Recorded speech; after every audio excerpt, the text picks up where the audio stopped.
Trans Talk. In this episode, we're talking about the race. What it is. What is Transpavians? What is this race? And when I refer to the race, it's not necessarily talking about the first weekend, talking about both the concept of the race. So The event, yeah. we've got a terminology in Transpavians, if you don't know, the race and the repeat. The repeat is the second weekend of the same event that takes place. It's slightly less competitive, but that's how it works, is the 2 weekends. So, wikcus, the race, what is it? Yes, well, to start off with, it's a 24-hour mountain bike marathon over a distance of 230 kilometers. And it takes you through, as I've said previously, the largest wilderness area in the country, from Willowmore to Jeffreys Bay, a distance of 230 kilometers. And you get 24 hours to complete it. And it's normally done in a team format of 2, 3, or 4 members in the team. But of course, this year we brought in the solo category.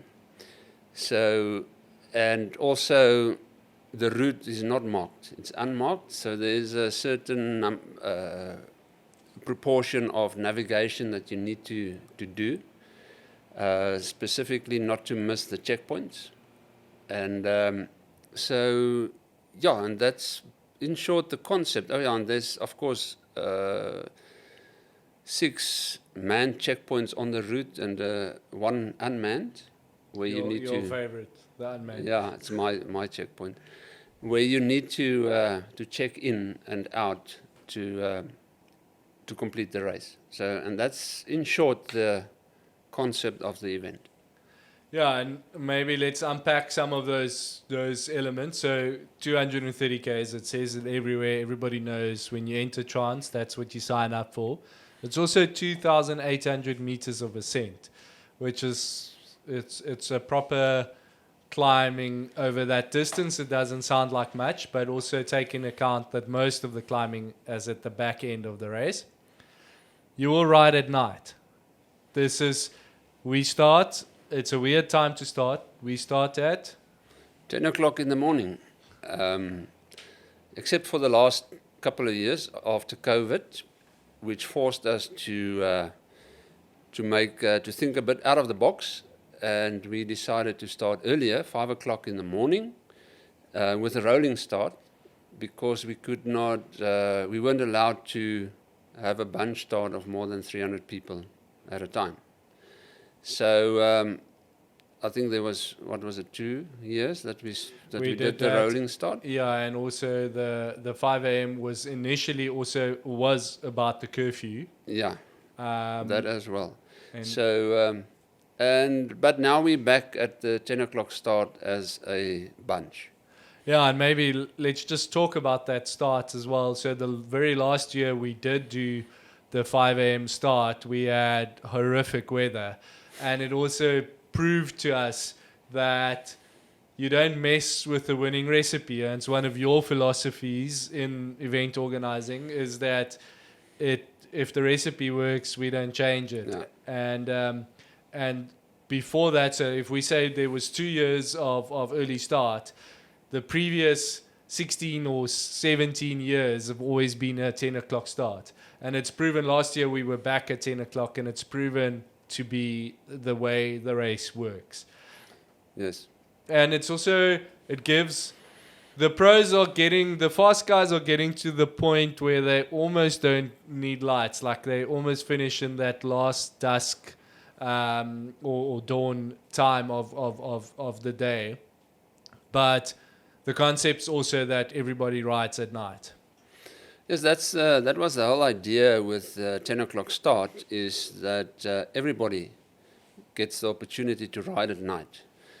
But of course, I don't know if it's improvement in technology or if the guys just got better, but the front runners nowadays, they nearly make it in daylight. Nearly. So there's a short time that they do ride at night. Yeah, and be aware the guys that are going for it for those times. It's still compulsory for you to have lights on your bike, especially rolling into Jeffreys Bay at that dawn sort of time or dusk sort of time. And it's definitely important for us to still have lights on bikes in coming into town and that last little bit. Um, how tough is it really? That question depends on where you ask the guy. If you ask him how tough it is on the Never Ender, he's gonna tell you in not so nice words. But A different answer to when you yes, ask him at but Nieuwecliff Pass. yeah, so it depends. But if you ask him a day after he's finished, it'll be a complete different answer. So it depends on when and where you ask him. The reason for that questioning is also with the Transpavians logo behind me, we also moved in the slogan period over the years. And the very first slogan that the race adopted was the longest single stage mountain bike race in the world. Maybe it was a bit shorter, but it was called the longest single stage race. Yeah, in the which world. I think it was at that stage. We've challenged anybody to prove us wrong, and nobody did. So I know the Desert Dash in Namibia claimed to be the longest, but then I pointed out to them, but their race is a relay. And then they changed it to a single stage later years. So, and when they did that, we could not claim the longest. The longest anymore, and Yes. then we became the toughest. Yeah. Single stage. And a lot of people still believe that we should keep that. And I think it's part of the heritage and part of the history of the race. And certainly the last couple of years with our weather that we've had, it's proven we could go back to the toughest single stage race in the world again. But we've then moved to where team spirit gets a whole new meaning, and it's been the essence of Transpavians for a number of years, where it is a team event. It's working together, understanding how that concept works as a team, and making the course as a team, and through the highs and lows of that.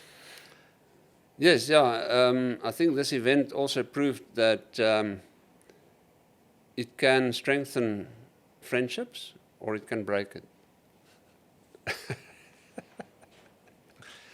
Cool. And then we're playing with the idea. We had last year on our t-shirts, we had nothing's guaranteed. And with this race, that's in essence what it is. It's in such a big wilderness area over you start in the Karoo, you finish on the coastal town of Jeffreys Bay. It's such a wide space, and we've said it so many times, the biomes you travel through, the different vegetation, all of those things. It's such a vast thing, and weather and elements and road conditions that can change, and really comes down to nothing's guaranteed. Yeah, nothing is guaranteed, and this also brings me back to how difficult is it. And as I said, difficulty also depends on weather conditions. If it's a wet year, I think we said then you will encounter something like 64 river crossings. If it's a dry year, it'll come down to about 6. So, and this all adds to the difficulty of the event. It remains a to B route, and there's so many races in South Africa. It's such a great environment in South Africa. We've got so many races to choose from, and so many different formats, stage races and single day races and so on. But yes, we understand there's more logistics to it, but the A to B route, that sense of achievement of starting in the Karoo and finishing on the beach, it makes also a special notice of the race. Yes, the sense of achievement is amazing with this event, because it takes you from, as you say, the Karoo, Willowmore to the coast in Jeffreys Bay. Um, uh, it feels like you've traveled somewhere, not start at a point, do a circuit and finish in the same point. It feels like you've basically gone nowhere. Yeah, and I think for me I always try and say why is and this maybe leads to the next point is the Transpavillons community, the riders, the people around it. We see it often, people wearing the shirts proudly, also riding in the riding kit on their morning rides and that sort of thing. And it's such a special event and meaning to a lot of people to have achieved it. And I think one of the main elements of Transpavillons is it's relatable. If you go into a braai and there's a whole bunch of people that aren't cyclists and that have never heard of Transpavillons, if you explain to them the concept of that you've ridden 230 Ks through the night in one go from A to B, also you may add in some spice about the terrain you covered. It's quite a relatable thing. People will understand what you've done. Yeah, but a lot of non-cyclists will never understand it until you've done 230 kilometers on your bike. Yeah, I think the main thing is your ass. Yeah.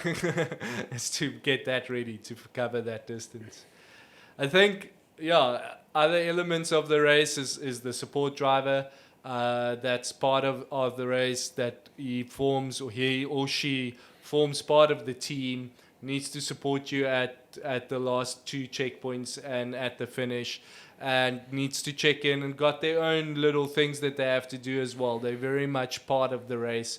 It also adds a different dynamic to the race. And yes, we always say this in our race briefings, is the support driver can get a team disqualified as well. Yes, unfortunately, because the support driver forms part of the team.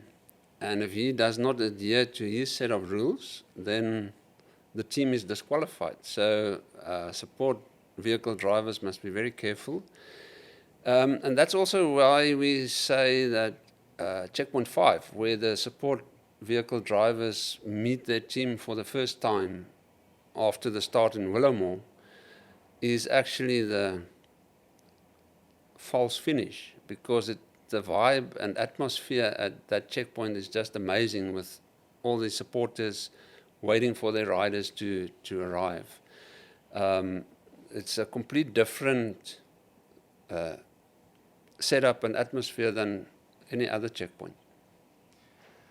We've touched on this already, but the navigation, it sounds so daunting for a lot of people doing it the first time. What is the route not marked? They can't believe the fact that we don't want to put up a couple of arrows. And it's part of the heritage of the event, and it's the way it's always been. It's not a marked route. And it's really actually not that difficult to stay on the right course. But we've had a couple of people gone off course, A or B, missed checkpoints. And it's an element where people need to concentrate, and unfortunately or fortunately, it is towards the end of the race where you need to concentrate about navigation.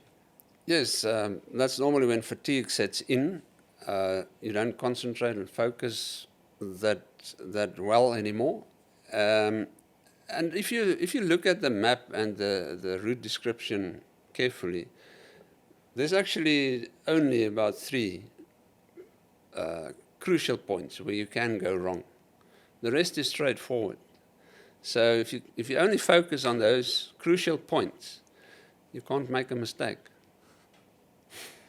Also, on can't make a mistake, we promise you, if you're still sitting on the fence and not sure whether you want to enter this race and come and join us at least once for Transpavillons, you can't make a mistake. The community, the vibe, the race.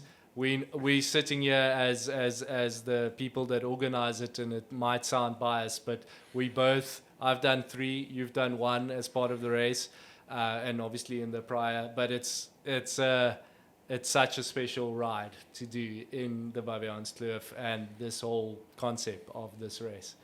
So that's basically, I think, what we can say about the race and what it is and the concept. Once again, send us that memorabilia pics. Also, send us your stories. We're collating that for the episode that will come on your stories as the viewers. And then, like, subscribe, and join us on this journey of Trans Talk 2024. Thank you. Thank you.